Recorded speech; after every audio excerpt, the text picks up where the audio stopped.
Happy Monday, everybody. Hope you're having a good day today so far. Hope you had a good weekend. I have to start out by saying we just got a new monitor for Dalen's computer. It's a graduation present. And my gosh, I didn't realize like how small the other monitor actually was. This one is huge. I love it.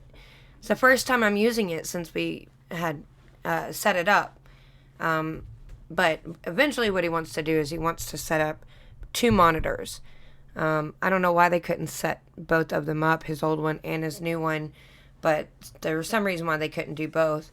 So we just went with the new one, but it's really nice. I like it. Even though I wear glasses, sometimes with the smaller screens, it's hard for me to see because I need to go get my eyes checked again and get new prescriptions. But this is really nice. I really like it. Anyway, a lot to talk about today. I hope that y'all checked out my last podcast that I did. I didn't do one last Monday like I normally do, but I did put one up last Friday. And so far, it has not been taken off of YouTube. So I'm very happy about that because I think it's very, very important. Like I said, it has to do with protecting kids, and what these adults are doing to our children is just absolutely disgusting and horrible. I will say, Saturday I shared a tweet, and it got a lot of traction when, like, an hour after sharing it, I had like 21 notifications, and it's probably one of the most popular tweets that I've ever put on. And Elijah Schaefer retweeted it and commented about it, which was nice. But it got a lot of retweets compared to what my other stuff usually gets. It got me a couple new followers, which was nice. So that was exciting. But I just, if I want to get more followers on Twitter to expose the podcast, I just need to do Twitter more. I need to send out more tweets. I'm not a big fan of Twitter. I mostly I just don't really do any social media, and I know I need to be more active on all of the platforms, but I do hate social media. It's just so much work, and I hate it. Anyway, and I just got one of my posts on Facebook saying that it had false information in it or something. It didn't.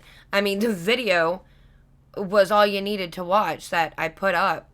It was about the CEO of, I think it was Moderna or something he said about the Fauci ouchies.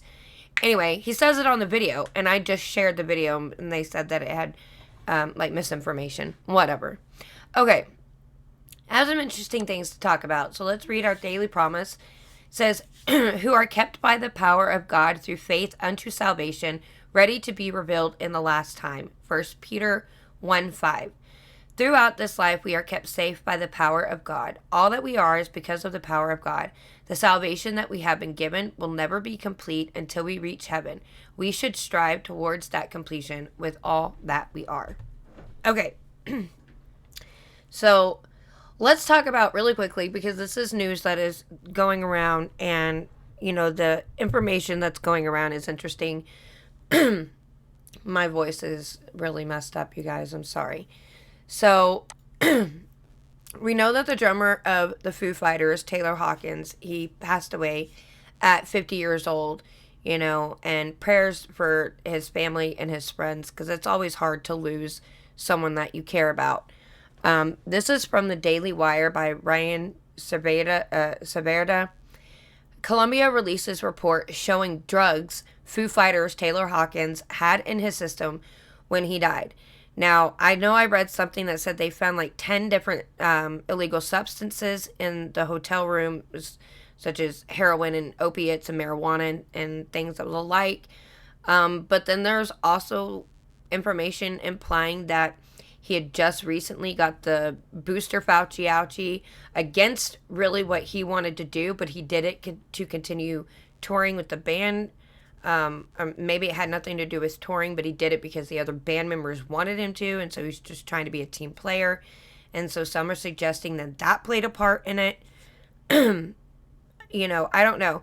I said I wanted to wait until I saw a toxicology report, but then I realized those can be manipulated. I'm not there seeing that for myself. How do we trust anybody anymore after how many times we've been lied to? Constantly, over and over and over. How do we trust what we're told? If this really had anything to do with the Fauci ouchie, they're not going to be honest. They haven't been honest about those ever. So if that really is what it is, we're not going to know. And if we do end up knowing, it's going to be much, much later down the road. So it says, Colombia's Attorney General announced on Saturday that Taylor Hawkins, drummer for Foo Fighters, had numerous substances in his system when he died on Friday evening. The Attorney General's remarks were contained in a press release on the initial forensic examination of the body found in a hotel room in Bogota. Preliminary results of the urine toxicology test indicate the presence of 10 different substances: THX, marijuana, tricyclic antidepressants, benzodiazepines, and opioids, among others, the statement said. The National Institute of Forensic Medicine continues to conduct the necessary medical studies to ascertain the cause of death. Now, it looks like they put this in English. When I saw this on Twitter, it was in Spanish. So I forwarded it to Maria, and I'm like, what does this say? Because I couldn't read it, obviously. I can pick up little bits of information, but I didn't completely understand it. And so she said, basically just everything that I just said. It says Hawkins, 50, died while on tour with the band, so it did have to do with being on tour. The Foo Fighters family is devastated by the tragic and untimely loss of our beloved Taylor Hawkins, the band said in a statement. His musical spirit and infectious laughter will live on with all of us forever. Our hearts go out to his wife, children, and family, and we ask that their privacy be treated with the utmost respect in this unimaginably difficult time. And when you think about it, 50 is very young in today's time.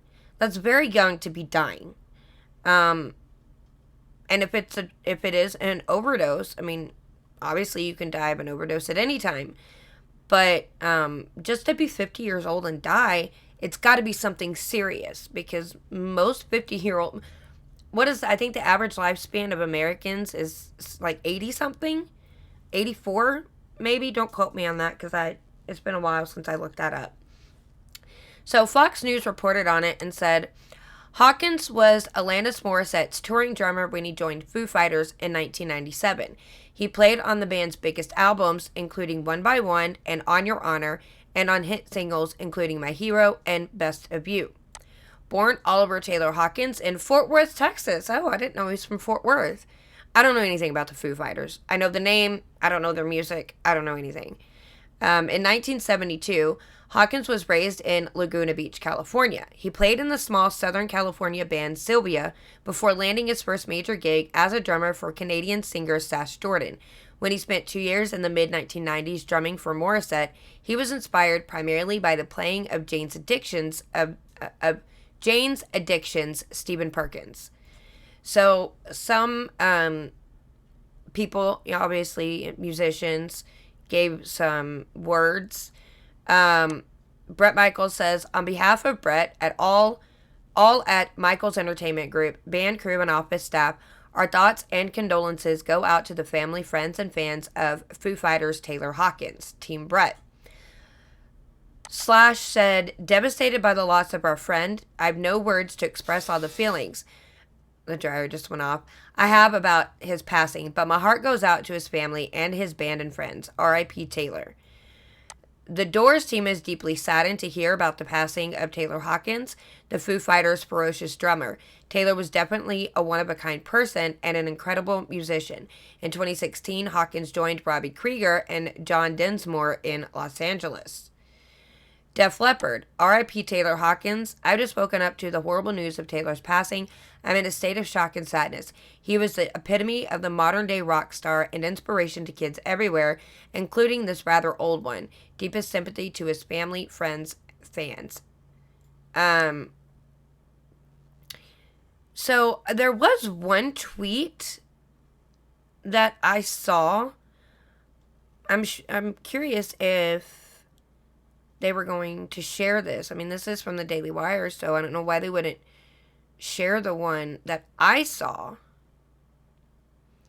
The one that I saw was that I can't remember who it was, but they I think it was Right Side of History was the Twitter account, and they said that they were saddened by the passing of Taylor, and that they were still processing it, but they alluded to him getting the booster, and that he did it unwillingly. He didn't want to actually do it, but he did it for the band. So whoever runs the Right Side of History account, they have their thoughts of what they truly think happened. But, I mean, I don't know anything about this man. I don't know what kind of past he has with drugs or anything like that. If he has a drug addiction or if he just does drugs sometimes for fun. I don't know. So I can't speculate and say that it's definitely this and not that. It could be drugs. It could be getting the booster. There's just no way to know because I don't trust anybody of what they tell me. So, the only thing that matters here is that a man died. He was really young for the average lifespan that we have. He had a wife. He had children. I don't know how old his kids are, but to lose your dad, that's going to be hard no matter what age you are. I would have a hard time with it, even at my age. So that's what really matters. I'm not really concerned about what the cause was, just that a man died. And then when you look at it from a Christian perspective, was he a Christian? Probably not. And now it's not a good thing. And it's sad when someone passes away that isn't saved, isn't a Christian. And now I don't know what happened in his final moments. There have been people in their final moments who have gotten saved. I can't say I wasn't there and I'm not him, but the likelihood of it is that he wasn't, and that's what's really sad. Okay, speaking of musicians, I saw this when I was looking through articles, and I thought, well, we just have to look at this. Which one is it? Hang on, I gotta find the one. Okay, this is NPR finds racism in the Beatles. Now, this is an opinion piece. But since we were talking about music, I thought, okay, let's talk about this. I do not like the Beatles. I have never liked the Beatles. I just don't like their music. They're not my thing. If I had to choose between bands of this era, it would not be the Beatles. That's for sure. So this is by Tim Graham. So let's read. It says, Beatles fans of all ages can flock to Disney Plus for a new documentary called Get Back that reassembles footage of John Lennon, Paul McCartney, George Harrison, and Ringo Starr creating music as the band begins to dissolve. NPR used the occasion for guilt trip clickbait. Quote, how did we get stuck with the idea that 4 white guys make a rock band? Well, rock music has evolved. I'm assuming that then that was considered rock. Music evolves through time. It's evolved. Actually, I would say it's devolved. Music has gotten so much worse these days. It all sounds the same. But I would say at that time that the Beatles were considered rock. Not hard rock by any means, but rock music nonetheless. Elvis Presley was considered rock music. He's the king of rock and roll. No one said it was going to be like hard rock or heavy metal or grunge rock or punk rock. They have different varieties of rock, right? So NPR music critic Ann Powers, of course it's a woman, uncorked a long, unforgiving treatise on how it doesn't matter that the Beatles were progressive and loved black music because they were still somehow part of making rock music white and exclusionary. Quote, rock's defining narrative still stands alongside others that reflect the historic segregation of Anglo-American social spheres. So, how is that any different than trying to say that rap music is exclusively black music, where you don't want white guys being a part of the rap scene because this is black music. Black people make rap. How is that any different? I would say anybody can make any type of music that they want. That's what's so great about music, is that anybody can express themselves through music in any way that they see fit or that makes them feel good. I know I'm not a big rap person, but I think Tom McDonald is a good musician through rap. I've started listening to his music because of a lot of the songs that he's released that I think are really great. As much as I hate rap music itself, I like his. Some of Post Malone's music. I think I'm a little biased because he grew up right down the road working at the Chicken Express from where I work, which is kind of cool. I know somebody who used to see him at Chicken Express all the time, which is kind of cool. Not that I had ever been to that chickeny when he was there working, but it's kind of cool. So I'm biased that he's from Texas.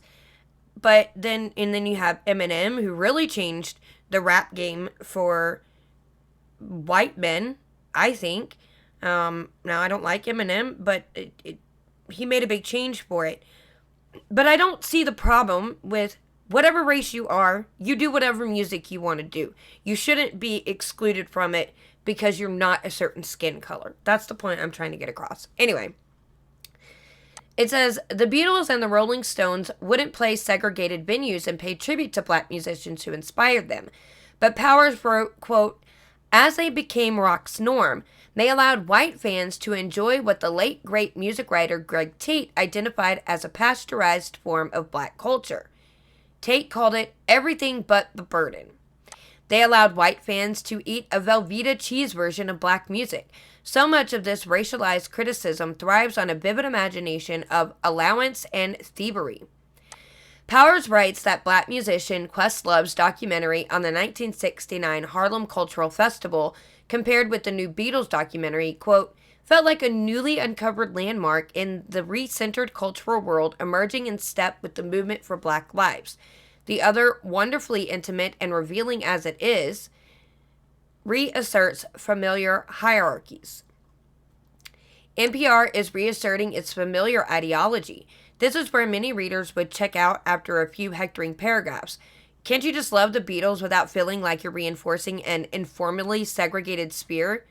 This is not how people listen to music anymore. Then people only limit themselves to one ethnicity of food.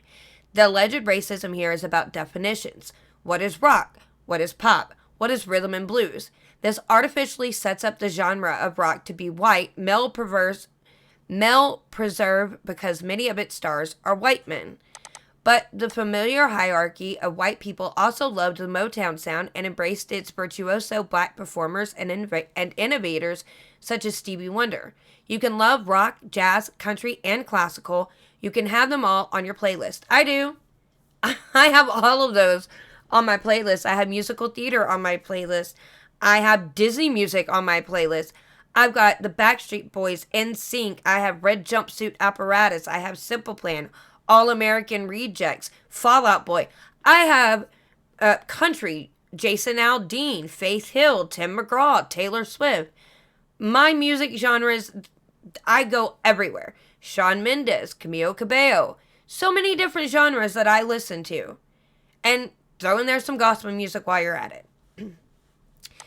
Powers wants to pretend we're still living in 1965. She cited an infamous cover story in Time magazine on the sound of the 60s that proclaimed, quote, the Beatles made rock and roll fun again. The Beatles also made it all right to be white again. Time's writer wasn't spewing racism. Powers left out the next sentence, which suggests whites are culturally inferior, quoting French critic Frank Tenot. Tenot? I don't know. Quote, since the downfall of the, Viennese Waltz, nothing in popular music, and particularly dance, has known any success unless associated with one or another of the rhythmic discoveries of the Negro. NPR's point here is to keep white men perennially confessional about their quote-unquote privilege. Powers stated with rock buddies McCartney and Dave Grohl of the Foo Fighters being, quote, band guys, then added the term was problematic.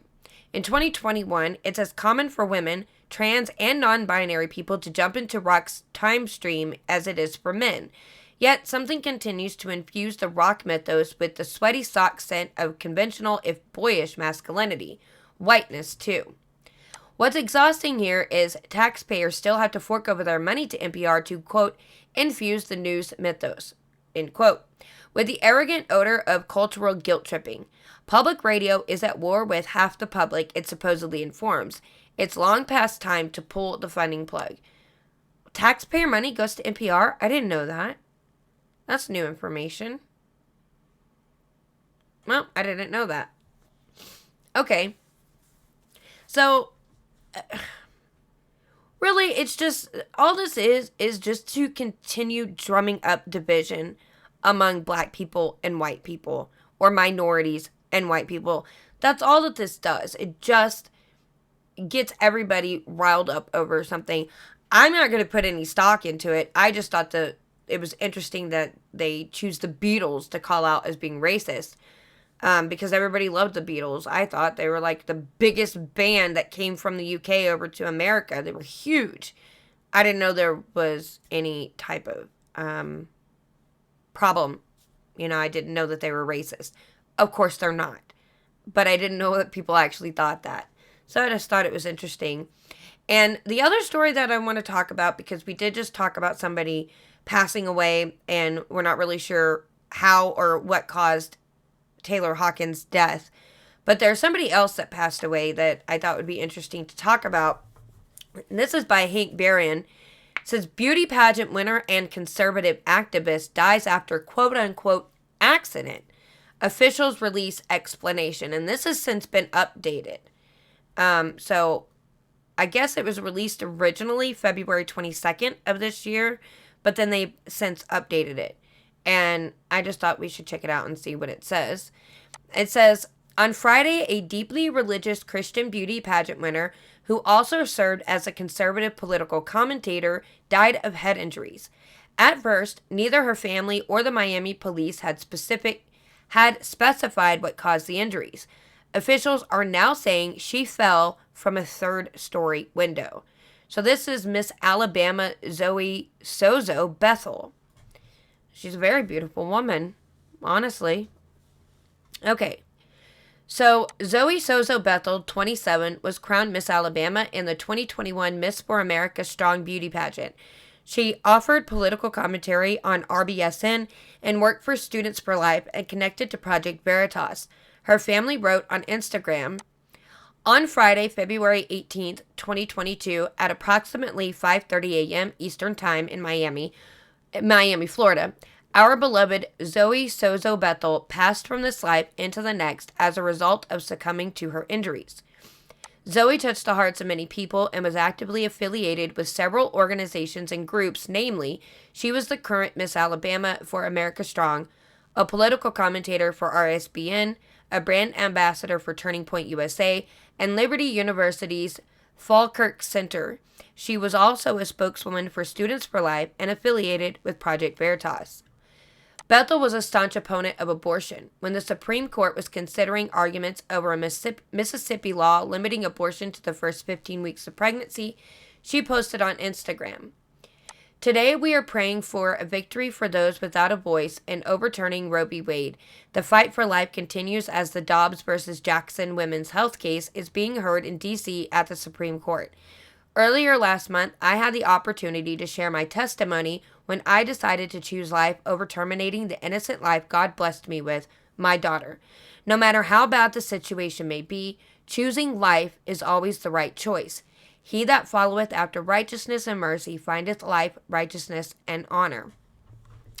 I have to say, I think there's a lot of women that have been in the situation where abortion crossed their mind that, financially, physically, mentally, or maybe not mentally, but physically, maybe not even physically, but at the time they're thinking physically, financially, mentally, this would be a better option, not just for the child that's going to be brought into a situation that's not necessarily a good one or a stable one, but also for me because I'm not ready for this.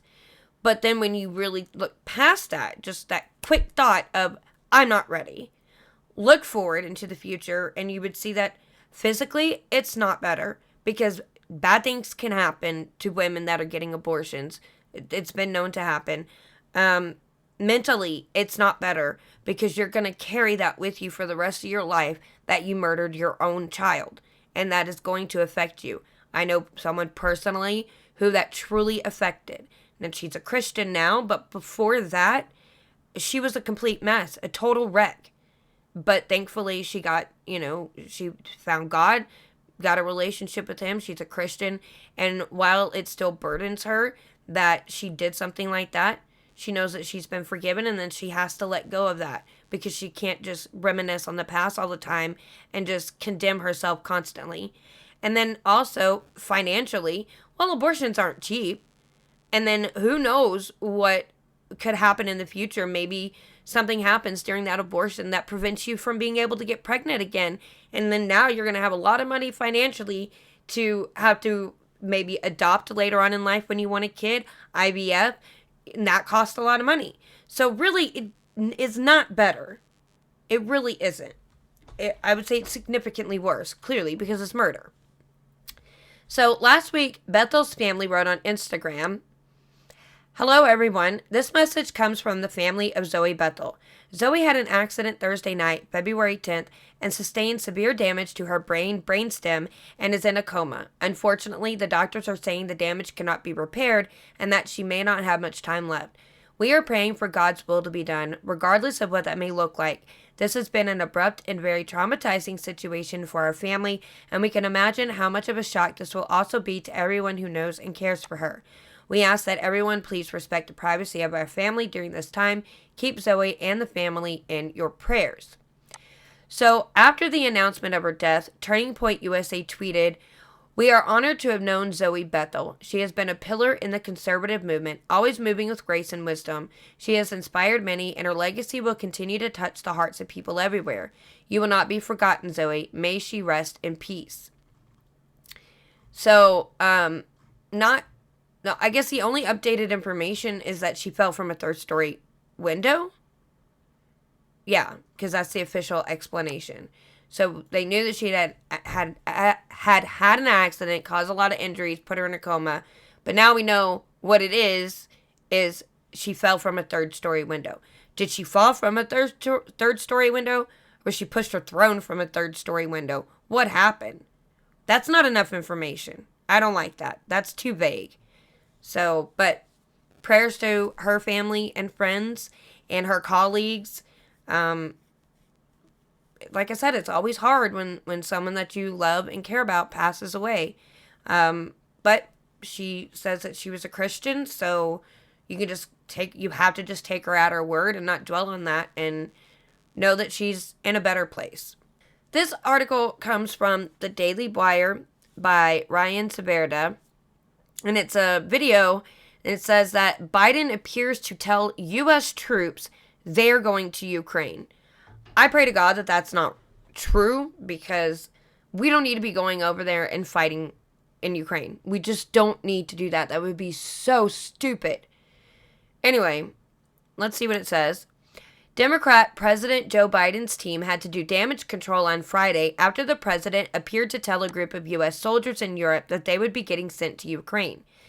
ABC News reported that Biden, quote, raised eyebrows when he appeared to tell the group that American troops will be going into Ukraine, though he has repeatedly said that he will not send troops there, end quote. So, with the Ukrainian people have a lot of backbone. They have a lot of guts, and I'm sure you're observing it, Biden said.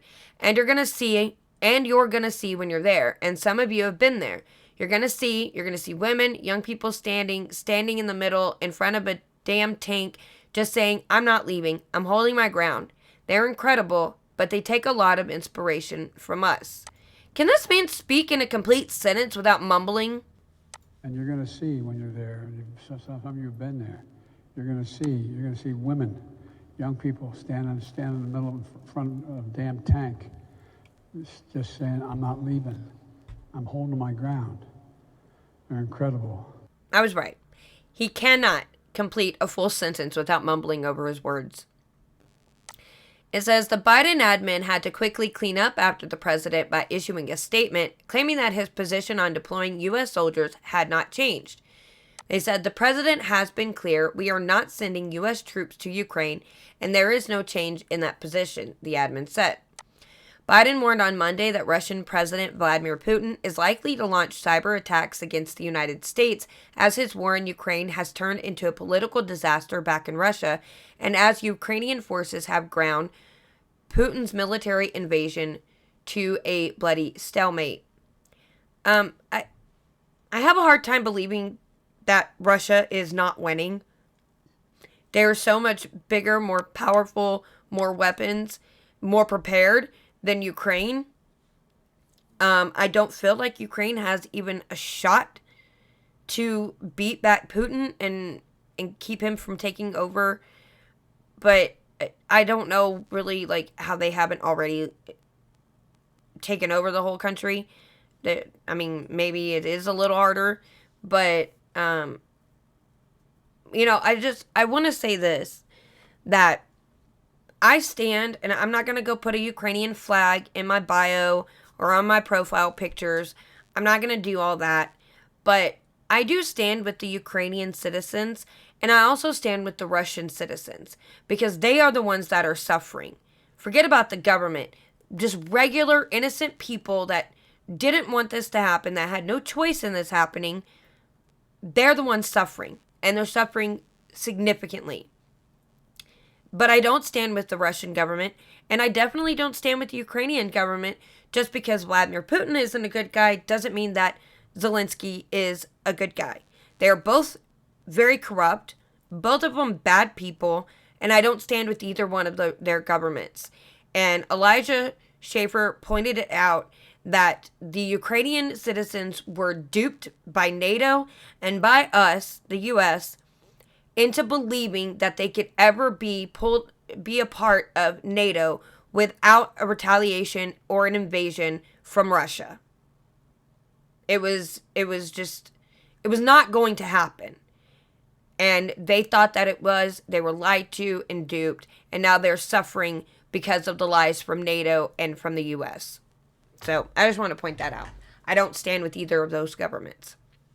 It says, the more Putin's back is against the wall, the greater the severity of the tactics he may employ. One of the tools he's most likely to use, in our view, is cyber attacks, Biden said on Monday. The magnitude of Russia's cyber capacity is fairly consequential, and it's coming. Biden snapped a reporter on Thursday after the reporter noted to him that his sanctions had failed to stop Putin from invading Russia. That's right. Because the sanctions aren't hurting Putin, they're just hurting the regular Russian citizens. He said, the reporter said, "Sir, deterrence didn't work," the reporter said. "What makes you think Vladimir Putin will alter course based on the action you've taken today?" So Biden says, "Let's get something straight. Do you remember, if you covered me from the very beginning, I did not say that. In fact, the sanctions would deter him," Biden claimed. "Sanctions never deter. You keep talking about that. Sanctions never deter. The maintenance of sanctions, the increasing the pain, and the demonstration why I asked for this NATO meeting today is to be sure that after a month, we will sustain what we're doing, not just next month, the following month, but for the remainder of this entire year. That's what will stop him." "You believe the actions today will have an impact on making Russia change course in Ukraine?" the reporter pressed. "That's not what I said. You're playing a game with me," Biden claimed.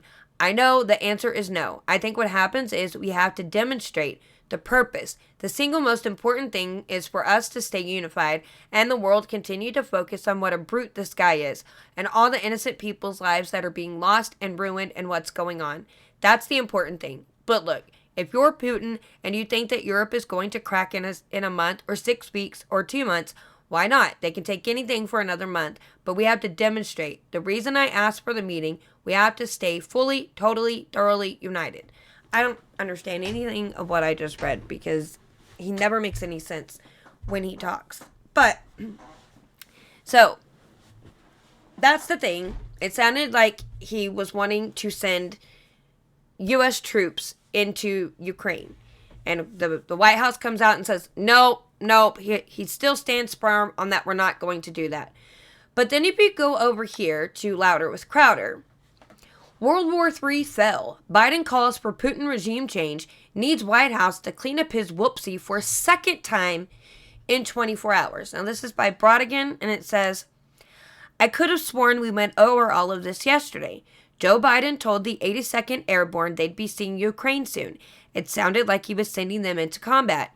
The White House, in record time, corrected it, saying that no, the president did not mean to say what he sounds like he said. Biden did it again today. He called for regime change in Russia. Spoiler, regime change equals start of World War III. A dictator bent on rebuilding an empire will never erase the people's love for liberty. Brutality will never grind down their will to be free. Ukraine will never be a victory for Russia. For free people refuse to live in a world of hopelessness and darkness. We will have a different future, a brighter future, rooted in democracy and principle, hope and light, of decency and dignity, of freedom and possibilities. For God's sake, this man cannot remain in power. That quote right there. For God's sake, this man cannot remain in power. This man, meaning Putin. When the President of the United States utters the words that a man cannot remain in power, that is a clear call for a regime change. It was so clear, the headlines quoting Biden accurately said, quote, Joe Biden calls for a regime change in Moscow as he likens invasion to World War II horrors, end quote. Those headlines are rapidly being changed to, quote, White House walks back Biden's stunning Putin remarks. President was not discussing regime change, end quote. Excuse me. Confused? Befuddled? Can't understand how a man who can barely remember where he is or who pooped in his pants was elected leader of the free world? Imagine how the planet feels right now. When Lindsey Graham called for taking out Putin, he was criticized for it because it's a stupid thing to say, at least out loud. Calling to take out any world leader, even one as villainous as Vladimir Putin, makes world events worse. The precipice part gets removed from being on the precipice of World War III. It's okay to criticize Lindsey Graham. He's a Republican. Joe Biden saying something similar means it's time to circle the wagons around him. Mika Brzezinski tweeted out, like Reagan, Biden is keeping tyrants guessing. Okay. This post feels like a rerun from yesterday, so I'll close with the same question to the audience. The White House has come out and said the line about removing Putin was ad-libbed. Biden is also very old and possibly senile. Was this another case of Biden's verbal diarrhea? The second one in 2 days? Or did Biden again forget the part where they said, now, Joe, we've been over this, don't say anything out loud. Keep tyrants guessing is one thing. You shouldn't do it to the voters. Yeah, no kidding. He's not keeping tyrants guessing.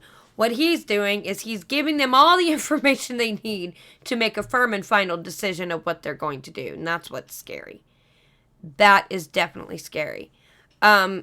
Speaking of, really quickly, while I've got it here, because it's showing the video where it says, New World Order, what exactly is Joe Biden talking about?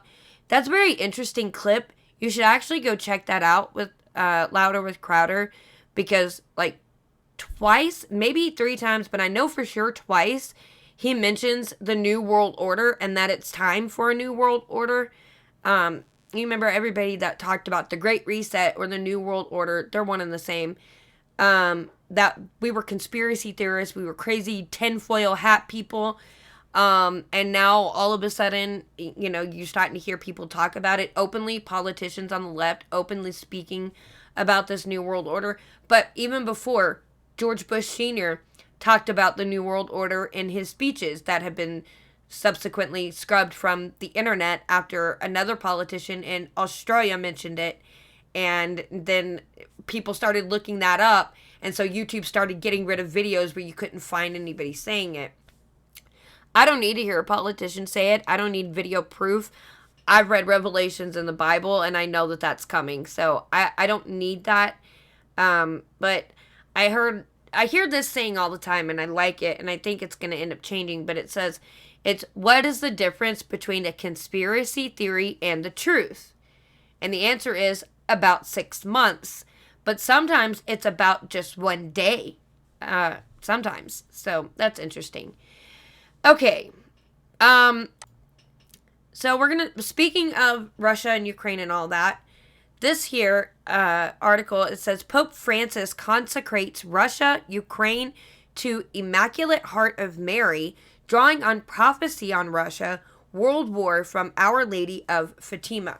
Now, I know you can't get to these old episodes from the podcast that was deleted, but I did do an episode one time talking about like the Catholic religion and it being a false religion and the Lady of Fatima and what all that was about. I will go and find it and I will try to re-upload it to this podcast. So if you wanted to go look into it, you can. It's very interesting. But since I was bringing up, the Immaculate Heart of Mary and Lady of Fatima, I wanted to see exactly what it was talking about. Because while I know some about the Catholic religion, because my dad grew up Catholic, I don't know all the ins and outs, obviously, because I'm not Catholic myself. So sometimes I think it's interesting to read it. But this is by Mary Margaret Olahan. And it says, Pope Francis consecrated Russia and Ukraine to the Immaculate Heart of Mary on Friday, drawing a prophecy-laden request that Our Lady of Fatima is said to have made in 1917 regarding Russia, war, and the end of the world. The Holy Father will consecrate Russia to me, and she shall be converted, and a period of peace will be granted to the world. Our Lady of Fatima is said to have prophesied to 3 children.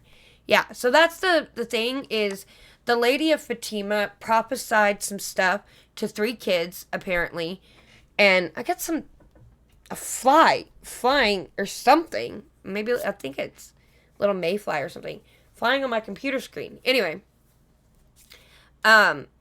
she prophesied supposedly to 3 children. What you'll notice is when you read the Bible and then you look at all these different religions, they have all the different religions, your false religions, have similar stories to the Bible. There's some little tweaks and differences to them, but they're so similar because the thing is the devil can't completely copy what God has done, but he can pervert it and make it similar.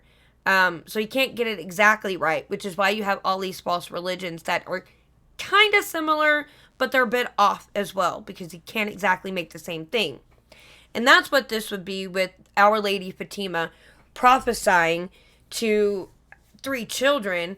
To me, it sounds like when John, the Revelator, who wrote Revelations, not John the Baptist, but the other John, who wrote Revelation, when he was shown the prophecy of the end times and all of that, and the 7 seals and the 4 horsemen and the the different churches and things like that. I believe that this is the similarity to that. This is the perversion of the prophecy that John foresaw. So it says, the consecration took place on the Catholic feast of the Annunciation in St. Peter's Basilica in Rome, Italy, as the Pope asked all the bishops, priests, and faithful around the world to join with him. His prayers specifically asked Mary to, quote-unquote, free us from war and to protect our world from the menace of nuclear weapons, the Catholic News Agency reported. The move holds great significance for Catholics around the world, for it draws on the Marian warning that the world would greatly suffer under Russia if the country was not converted. In 1917, 3 children tending sheep in Fatima, Portugal, described seeing visions of Mary requesting that Russia be consecrated to her Immaculate Heart. Most faithful Catholics believe that these apparitions truly were Mary, the Mother of God, and the Catholic Church recognized the apparitions as a miracle in 1930. Andriy Urash tweeted out, Pope Francis leading Mass with rank of dedication, Ukraine and Russia to Immaculate Heart of Virgin Mary, according to Revelation in Fatima in 1917, when she asked to consecrate Russia in intention to convert it and prevent from doing bad things. So today's rank is another attempt, I don't know what that flag is, defend Ukraine from devil's Russian war. What flag would that be? Does anybody know? I don't know. I can't tell. Anyway, it's so weird to me because one thing that the Catholic faith does, number one, they pray vain repetitious prayers. Their Hail Marys and everything. In the Bible, when it talks about the Lord's Prayer, it tells you not to have vain repetitions. You're supposed to pray uniquely from your heart, not just this, you know, I don't know what the Hail Mary prayers are, but you're not supposed to just sit there and repeat those all the time and do your rosary and count your prayers as you're doing it. And then they also pray to Mary, which the 10 Commandments tell you, thou shalt have no other gods before me. And when you're praying to Mary over praying to God, you're putting Mary higher than that. And you're not supposed to do that. So that's something that, I can never get a Catholic person to explain to me why, when the Bible says not to pray to idols, how praying to Mary is not considered praying to an idol. And that's just strange to me. I know Michael Knowles had said something about, interceding prayers for you, and how it was like asking someone, hey, can you pray for me? This is something, and could you pray for me as well? That's not interceding prayers. There's nothing wrong with asking a person or a preacher to pray for you, because sometimes their prayers are more easily heard than your own, depending on if you're, in the will of God or not, and the preacher is, so maybe they can get to, because if you're not in the will of God, he doesn't hear your prayers, right? Or if you're not saved, he doesn't hear your prayers. So asking a preacher to pray for you really helps if they're in the will of God and if they're truly a Christian. But a dead person, because that's it, Mary's dead. She was not immortal. She's not some, all she was a young, normal Jewish girl that God was pleased with who she was and wanted to use her for something very special. And that's great. And she should be honored above women, but not worshipped above God. And so praying to her is ridiculous because she's dead. She can't do anything. She can't intercede for you. Dead people can't intercede for you. Jesus is our intercessor.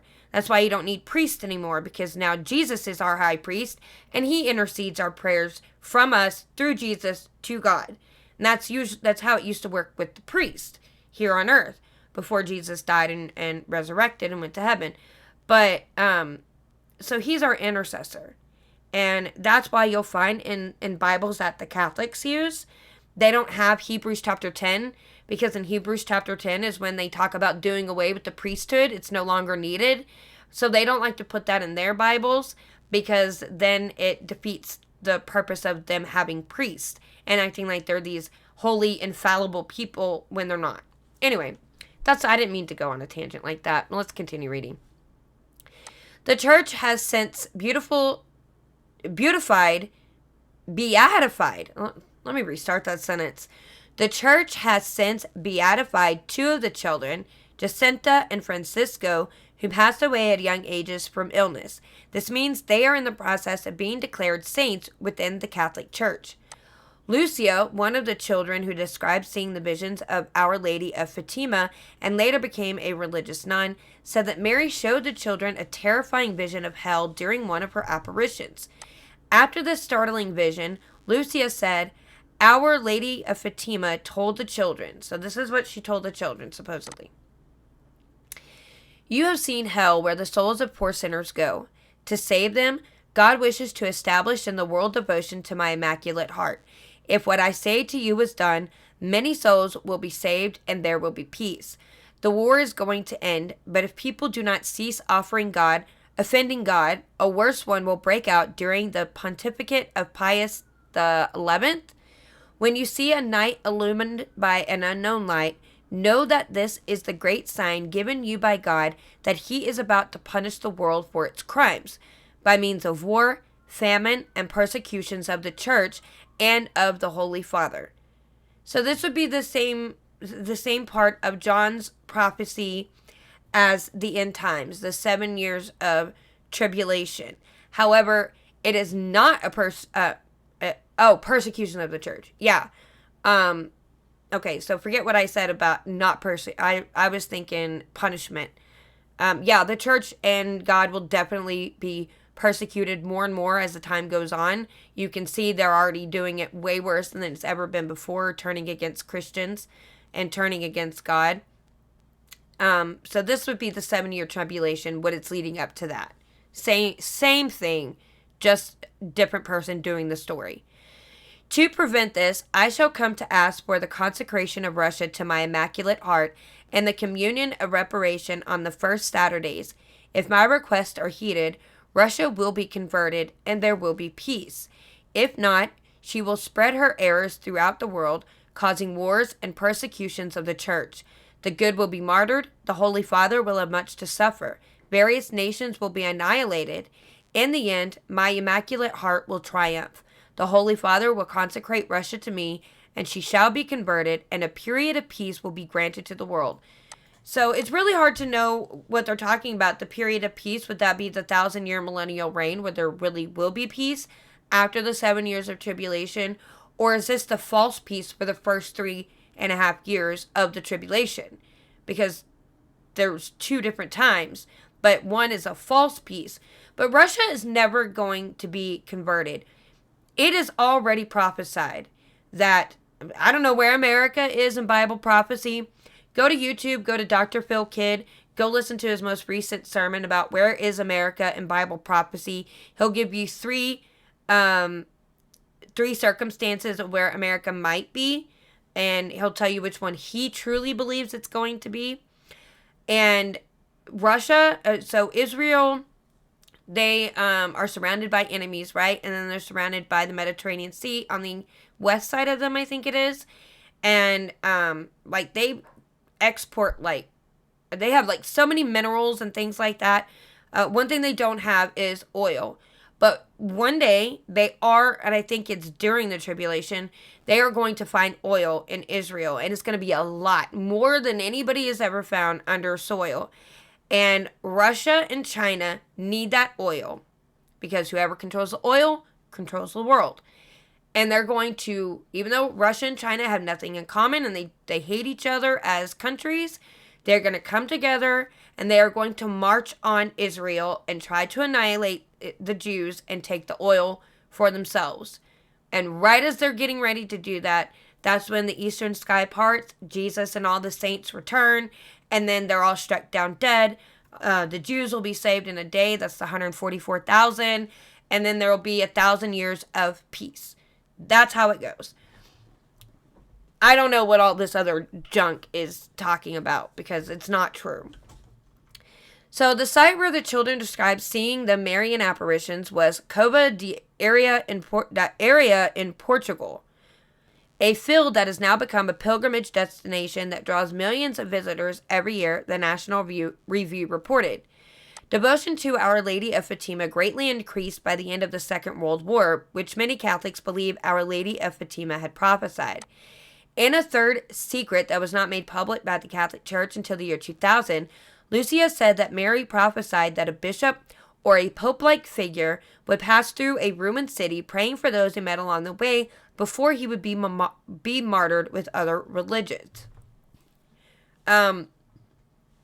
So after the 2 parts, which I already explained, at the left of Our Lady and a little above, we saw an angel with a flaming sword in his left hand. Flashing, it gave out flames that looked as though they would set the world on fire, but they died out in contact with the splendor that Our Lady radiated towards him from her right hand. Pointing to the earth with his right hand, the angel cried out in a loud voice, "Penance, penance, penance." And we saw in an immense light that is God, something similar to how people appear in a mirror when they pass in front of it. A bishop dressed in white. We had the impression that it was the Holy Father. Other bishops, priests, men and women, religious, going up a steep mountain, at the top of which there was a big cross of rough-hewn trunks as of a cork tree with the bark.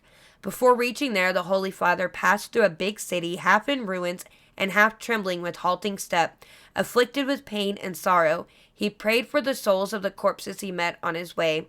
Having reached the top of the mountain, on his knees at the foot of the big cross, he was killed by a group of soldiers who fired bullets and arrows at him, and in the same way there died one after another the other bishops, priests, men and women religious, and various lay people of different ranks and positions. Beneath the two arms of the cross, there were two angels, each with a crystal aspersorium in his hand, in which they gathered up the blood of the martyrs, and with it sprinkled the souls that were making their way to God. Some have attributed these comments to the assassination attempt on Pope John Paul II, who has since been sainted by the Catholic Church. The late Pope credited Our Lady Fatima with saving his life when a Turkish gunman attempted to kill him on May 13, 1981, the anniversary of Fatima apparitions. He was reportedly hit by a bullet in his stomach, right elbow, and the index finger of the left hand, and that bullet was later placed in the golden crown adorning the statue of Our Lady Fatima in the village where she appeared. All right, well, I just thought it was interesting. I don't know. I always find these things interesting, and to try and find the similarities of like where they're deviating off from the truth, you know. This is from Louder with Crowder.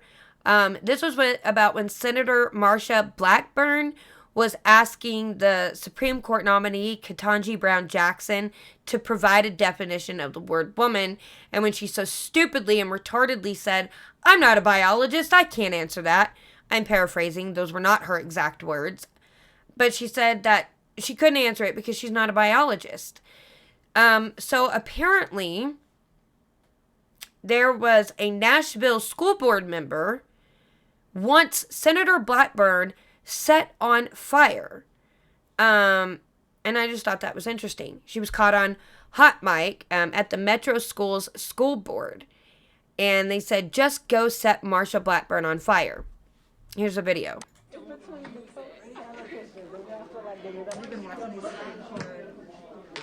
Let me tell y'all. She is something else. Let me tell you. I love her. Can we just go set Marsha Blackburn on fire? The actual quote was, "Can we just go set Marsha Blackburn on fire?" Not someone go set her on fire. Can we just do it? So that's very interesting. They said it was not a call for violence, even though it may have sounded like a call for violence. You know, you tend to want to barbecue people in a nice way, but in this case, it's liberals calling to burn a conservative, so they don't mean it literally. No, calls for violence only occur when adults question a judge who's up for a lifetime appointment about their record, while said judge is being interviewed for the job. In that case, the adults aren't literally trying to get the judge killed, literally. So let's see. Also coming out of the hearings, Democrats and the media are arguing some pedophilia crimes aren't as bad as other pedophilia crimes. Have fun running on that one too. So I don't think anything actually happened. Nothing happened. So that's that. Now, Parent Bill of Rights would allow parents to sue schools that exploit their kids heads to governor's desk. I think this is interesting. So this is by Joseph Gunderson. Teachers and administrators in Wisconsin might have to start minding their P's and Q's here soon. After the state's assembly and Senate passed a Parent Bill of Rights, the Daily Caller says, will allow parents to sue schools in the event that they, quote, fail to inform them, the parents, about their child's gender or social transition. The bill comes after numerous situations just in the state of Wisconsin that should have lit a fire under the state's lawmakers. In one case, leaked training materials from a school instructed teachers that parents were not entitled to know their kids' identities, saying, quote, that knowledge must be earned, end quote. In another situation, a young girl attempted suicide twice. After school faculty engaged in secret gender-affirming meetings with the confused child, her parents were kept out of the loop, so much so that they weren't even informed of the suicides until after the second attempt was so injurious that their daughter was sent to the hospital, also without their knowledge. The Wisconsin legislation seeks to ameliorate this obvious issue in the public school system, laying out a litany of offenses schools can commit for which parents will be given the green light to sue them into oblivion.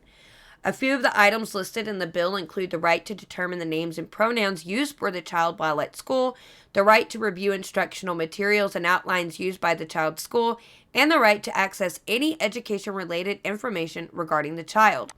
Hopefully, this might prevent teachers from overstepping their extremely limited authority, and if it doesn't, well, I hope parents bankrupt the districts. Now, I only see two things wrong with this. First, all this means is that the state will be paying out when a school violates the bill's provisions. That's essentially the taxpayers just forking over cash for the violations of teachers who are already sucking at the government teat. Second, I don't see anything in the bill about offending teachers or administrators being fired immediately after a successful suit. That absolutely needs to happen. I commend the Wisconsin State Assembly and Senate for passing this bill, I really do, but just like with most legislation, it falls short. I'd like to see it amended to include a provision to fire faculty. Of course, this is all assuming it even passed the Democratic governor's desk. That little veto stamp might be looking pretty good for a Dem. Okay, I think that's very interesting, but yeah, it does fall short. Most legislative bills that are to protect our children in the schools or wherever, they do fall short. You need to go hard or go home. When it comes to protecting your kids, any hill is a hill to die on when it comes to protecting children, period. And then the last one I wanted to look at from the Daily Wire doesn't sound very balanced. Elon Musk hints he may launch a new platform to take on Twitter. And this is really exciting. I know Trump started Truth Social. I can't get it. I don't have an iPhone. I have a Galaxy. So it would be nice if there was a better platform than Twitter where we could freely speak to one another without fear of being censored that I can get on an Android. So entrepreneur Elon Musk hinted on Saturday that he may launch a new social media platform to take on Twitter after suggesting that Twitter, quote, fundamentally undermines democracy, end quote, because it does not protect freedom of speech. Musk conducted an informal poll on Twitter on Friday which stated, quote, free speech is essential to a functioning democracy. Do you believe Twitter rigorously adheres to this principle, end quote. More than 2 million people responded to the poll, with 70.4% saying that Twitter did not adhere to the principle. The consequences of this poll will be important, Musk continued. Please vote carefully. Musk followed up on the poll on Saturday, writing, quote, given that Twitter serves as the de facto public town square, failing to adhere to free speech principles fundamentally undermines democracy. What should be done? Is a new platform needed? He asked. By Twitter, political commentator Mike Cernovich responded, if your leftist making death threats against conservatives or organizing riots, Twitter respects your freedom of speech. Twitter also respects the freedom of speech for media hoaxes, like when every major outlet framed an innocent Covington high school kid. Musk responded, doesn't sound very balanced. No. Musk conducted another informal poll on Twitter on Thursday in which he asked if, quote, Twitter's algorithm should be open source, end quote. More than 1 million people responded to that poll, with 82.7% saying yes.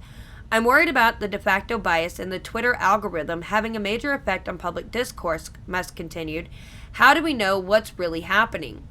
Musk recently came out and objected to the censoring of Russian media outlets in response to Russia's invasion of Ukraine. Quote, Starlink has been told by some governments, not Ukraine, to block Russian news sources, Musk tweeted. We will not do so unless at gunpoint. Sorry to be a free speech absolutist. Musk said last week that SpaceX's Starlink satellite broadband service was now available in Ukraine, with more terminals en route to the country, following a request from Mikhailo Fedorov, the vice prime minister of Ukraine, who tweeted, while you tried to colonize Mars, Russia tried to occupy Ukraine. While your rockets successfully land from space, Russian rockets attack Ukrainian civil people. We ask you to provide Ukraine with Starlink stations and to address sane Russians to stand. Starlink service is now active in Ukraine. Musk responded, more terminals en route. So that would be really nice to have a platform that is completely free speech. I know we have Parler and everything like that, but because of what happened to Parler, it lost its traction that it was gaining, and it's not as popular as it originally was. We need something that's going to hit the ground running and really push past all of this big tech censorship, bring everybody off of these other platforms and move to a new one and show these big tech corporations that we're done. You either be fair and you let people speak freely and stop trying to silence us, or you're just going to lose all your money. Because even Mark Zuckerberg has been losing money left and right because of his crap that he does with Facebook and Meta. And I think that's what needs to happen. And I'm very happy that Elon Musk is the one that's going to do that. That man, I think, is getting red-pilled day by day. And pretty soon he's going to be a full-fledged conservative. Not a Republican, a conservative trying to find the things to conserve and rebuild this country to be better than it's ever been. And I think he's going to be a big part of that. At least I hope he is. Anyway, I'm going to leave the episode here. Thank you so much for joining me today. I hope you had a good time. Please go to Spotify and Anchor, and I think Google, but I'm not sure. But I know Spotify and Anchor for sure. I had sent requests for other platforms to put my podcast on. I don't know if they're on there yet because I haven't checked. Anyway, please go subscribe to the podcast on Anchor and Spotify. I would greatly appreciate it. You can subscribe to my YouTube channel. That would be even better. Hit the notification bell so you know when I upload new videos. Go watch my other videos. You can like and share them with other people if you think they're interesting. And you can leave me a comment. I'll respond to that too. Just interactions would be great. My link tree is in the description to get to all of my social media accounts, and go follow me on those. That would be great as well. And I hope you have a good rest of your day, and I will see you back here next Monday. God bless.